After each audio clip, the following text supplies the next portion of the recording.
Hai, kembali lagi di kelas JavaScript. Nah, sekarang kita akan membahas tentang Ajax. Jadi, kita akan merequest sebuah dokumen di web server. Kita akan melakukan API call gitu ya. Nah, tapi sebelumnya kalian juga perlu tahu pertama tentang web server, kedua tentang Ajax, lalu kegunaannya itu untuk apa, dan yang terakhir saya akan mendemokan bagaimana caranya membuat request di JavaScript memanggil uh, request API di JavaScript. Oke, yang pertama kita perlu tahu dulu apa itu web server. Jadi saya merangkum tiga hal. Yang pertama adalah web server digunakan untuk mengirimkan konten melalui internet. Kedua, web server itu mengirimkan halaman web ke browser. Jadi sebenarnya nggak karena di web server itu menyimpan banyak format dokumen, jadi nantinya bakal bisa ditampilin ke browser gitu ya. Ketika browser mengirimkan request ke web server yang sudah ditentukan, HTTP server, yaitu web servernya, akan mencarikan request file di dalam server dan mengembalikan file tersebut jika file yang di request berhasil atau sesuai dengan yang tersedia di server. Jadi mencocokkan gitu, sudah mendapatkan request web servernya, lalu si web servernya ini nyari sesuai dengan requestnya. Kalau misalkan ada ketemu, ya dibalikin lagi ke kita si dokumennya gitu ya. Kalau enggak, dia bakal ngeluarin error. Biasanya 404. Ya, kalau misalkan si yang kita request ini filenya nggak ada di web server. Nah, dari situ saya tarik kesimpulan kalau web server itu digunakan untuk menyimpan konten dan mengirimkan konten sesuai dengan request dari browser melalui internet. Nah, gitu. Lalu tentang Ajax. Nah, sama halnya tadi saya juga merangkum menjadi tiga poin penting. Yang pertama adalah Ajax ini cara kita untuk berkomunikasi dengan web server. Nah, tapi kita perlu menggunakan XML HTTP request supaya kita bisa mengirim dan menerima macam-macam format dokumen. Nah, poin ketiga adalah asinkronus. Asinkronus ini maksudnya adalah ketika kita mengirimkan request ke web server, dia itu berjalan secara terpisah prosesnya, nggak mengganggu proses yang lain. Jadi user pun nggak ngerasa ke distract gitu ya ketika mengirimkan request ke web server. Nah, dari sini saya tarik kesimpulan kalau Ajax itu kita pakai untuk kontak dengan web server. Nah, kita itu membuat request pakai XML atau request object. Nah, ini itu dapatnya dari browser dari Windows. Nah, si XML atau request ini dia itu berjalan di background gitu ya. Jadi dia nggak di proses yang menimpa proses lain. Jadi dia berjalan terpisah, nah makanya itu dia asinkronus. Nah, XML request ini adalah objek dari browser yang kita pakai untuk membuat request ke web server. Tapi kita perlu menyematkan dokumennya, gitu ya, nama dokumennya di web server sama HTTP metodenya. Jadi apakah get atau pull atau post atau put atau delete. Jadi kita nentuin itu sama kita. Nah, buatnya itu dari instance. Kita bikin instance-nya menggunakan new XML HTTP request. Nah, di sini saya membuat snippetnya. Saya membuat instance dari XML HTTP request, namanya request. Nah, si request ini punya namanya onReady state change. Jadi ada namanya method. Dia itu callback yang ketika si state-nya ini berubah menjadi ready, kita bakal lakuin apa? Nah, di sini supaya kita bisa dapetin responsnya, supaya kita bisa ngolah responsnya, kita dapetin dokumen yang kita mau. Pertama kita perlu ngecek si ready state-nya. Nah, perlu kalian ketahui juga, jadi setiap request yang kita buat itu punya namanya ready state. Ready state ini bentuknya angka dari 0 sampai 4. Nah, masing-masing angka itu punya maksudnya tersendiri. Jadi kalau misalkan 0 itu requestnya belum isi defaultnya. Belum ada isinya gitu ya. Nah, terus kalau statusnya 1, artinya koneksi kita ke server itu nyambung gitu ya. Biasanya lancar. Bisa kita lakukan request gitu ya. Kita bisa kirimkan request. Lalu naik ke status 2. Nah, maksudnya adalah request kita ini diterima oleh web server. Nah, setelah diterima, naik lagi statusnya menjadi 3. Nah, status 3 ini maksudnya adalah request kita lagi diproses sama web server. Jadi, file yang kita minta di web server itu lagi dicariin sama web server. Nah, naik lagi statusnya menjadi 4. Keempat itu maksudnya request yang kita cari itu, request yang kita kirim ke web server, si web server udah nemu dokumen yang kita mau. Nah, dia itu bakal ngirimin balik si dokumennya. Nah, pas ngirimin balik dokumennya, si response-nya itu berubah menjadi ready. Jadi kita bisa pakai response-nya gitu. Jadi kita bisa pakai si dokumen yang dikirimin balik sama si web server. Nah, di sini adalah kita mengecek si ready state-nya yang tadi 0 sampai 4 itu. Sama nggak dengan xml.request.done? Nah, xml.request.done ini adalah ready state yang keempat. Jadi, filenya ketemu sama responsnya bisa kita pakai. Terus, udah gitu kita ngecek juga sih statusnya, status koneksinya. Dia itu 200 atau bukan. Kenapa 200? Soalnya 200 itu maksudnya request kita sukses gitu ya, web server diterima. Kalau misalkan enggak, ya bisa error, bisa 401, 404, 502, dan sebagainya. Habis itu ada namanya method open sama method send. Method open ini kita buka koneksi ke web servernya. Ada namanya method sama URL. Metodnya ya tadi HTTP method, get, post, put, atau delete sesuai dengan dokumen yang diminta. Terus URL-nya apa? Adalah file yang dituju di web server. Jadi path filenya itu apa? Nah, terus barulah kita kirim request-nya. Nah, kita bahas kegunaannya. Pertama, meningkatkan user experience. Tentu karena Ajax ini kita bisa pakai untuk mengupdate halaman yang user lihat saat itu tanpa perlu nge-refresh. Jadi user dipastikan mendapatkan data yang terbaru gitu ya. Data yang kita mau kirimin ke user tanpa perlu nge-refresh. Refresh ya halaman ya. Mengirimkan dan menerima data dari web server.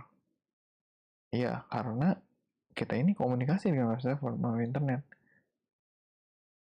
Dan maka dari itu, kita juga bisa menampilkan lebih banyak informasi dari web server. Karena kita kan menyimpan pasti lebih banyak informasi di web server dibanding di localhost. Karena supaya semua orang bisa mengaksesnya. Nah, saatnya saya mendemokan bagaimana saya membuat request ke web server. Nah, sebelumnya, saya ini sudah membuat sebuah struktur data berbentuk JSON di halaman website jsongenerator.com. Nah, dia itu menyediakan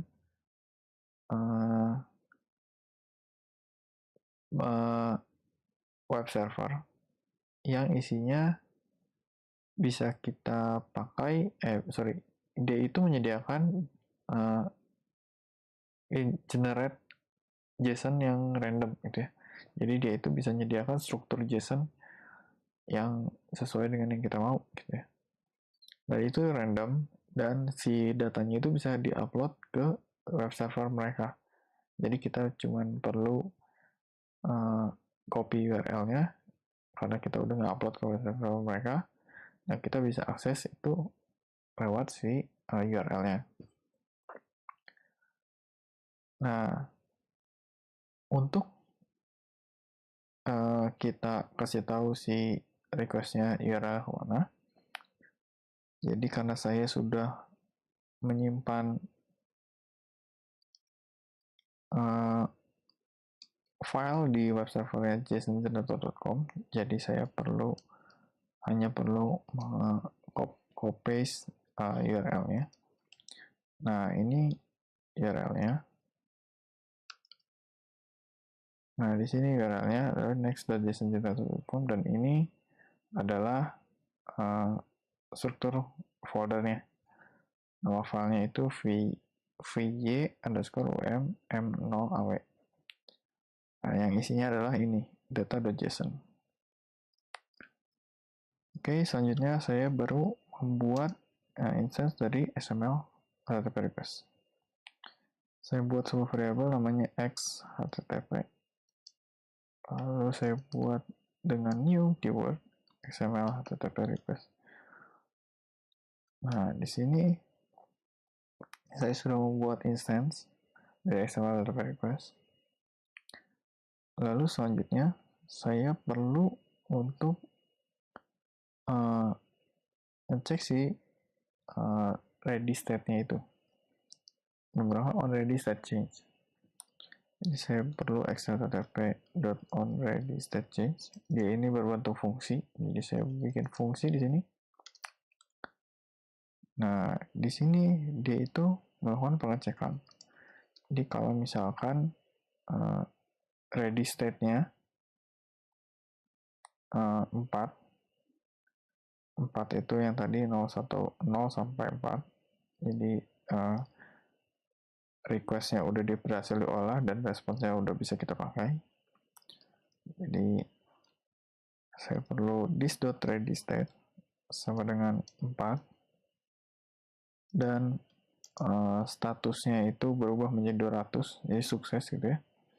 This.status sama dengan 200. Nah, di sini baru kita olah responsnya. Nah, kita ngecek dulu apakah kita berhasil mendapatkan responsnya. Saya perlu menampilkan dulu di browser, di konsol browser. Console.log this.response text.